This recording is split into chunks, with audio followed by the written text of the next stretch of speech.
This is Mary. Mary is a university student. She's just created a blog and posted her first blog post. Yay! Way to go, Mary! Mary's professor, let's call her Professor Smith, told her that blogging is good for her learning, that blogging can support reflection. This means help her think deeply about what she has read and what she has experienced.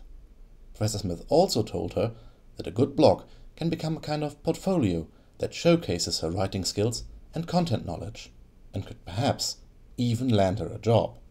So Mary knows that blogging is good for her. This is Mary 1 week later. She's just written her second blog post. This is Mary again 1 week later. She has written her third blog post. Mary, are you unhappy? Why? Mary says, I don't know why I'm unhappy. I'm learning loads, I'm reflecting a lot, and I like how my blog looks like. But still, I think nobody's reading my work.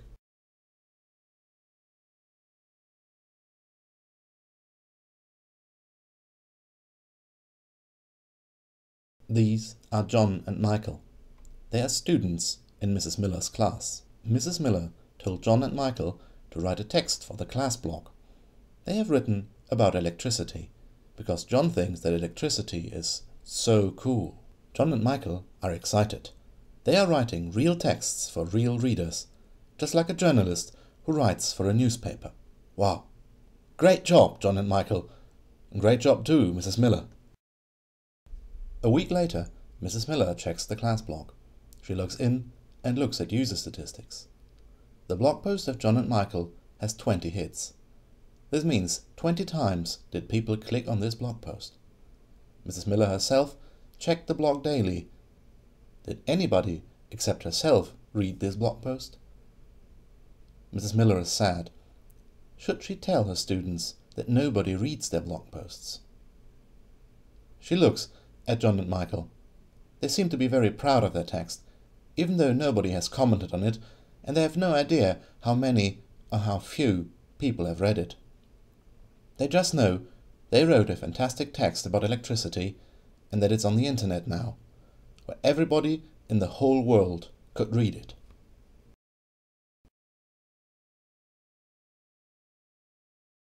This is Stephen.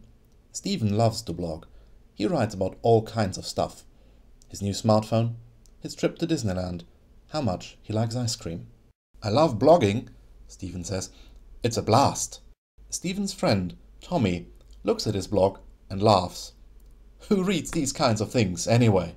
I don't know, Stephen says. And I don't really care. I enjoy blogging. It doesn't matter who, if anybody, actually reads my blog.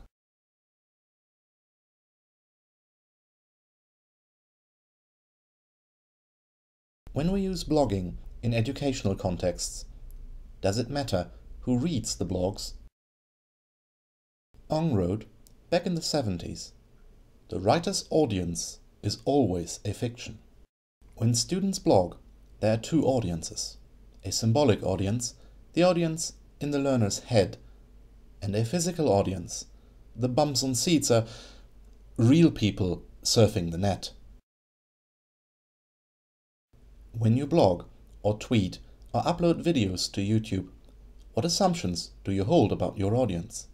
What do you do to find out more about the actual, physical audience? Would you still do it if you were the only person ever to read your texts and watch your videos? What do comments, what do likes, what do usage statistics mean to you? If you are a teacher and use blogging or other social media in your classroom, what motivates your learners? The fact that they are putting texts online that could potentially be read by millions of people, or the hope that people will actually click on the page and read the text? What do comments, what do likes, what do usage statistics mean to your students?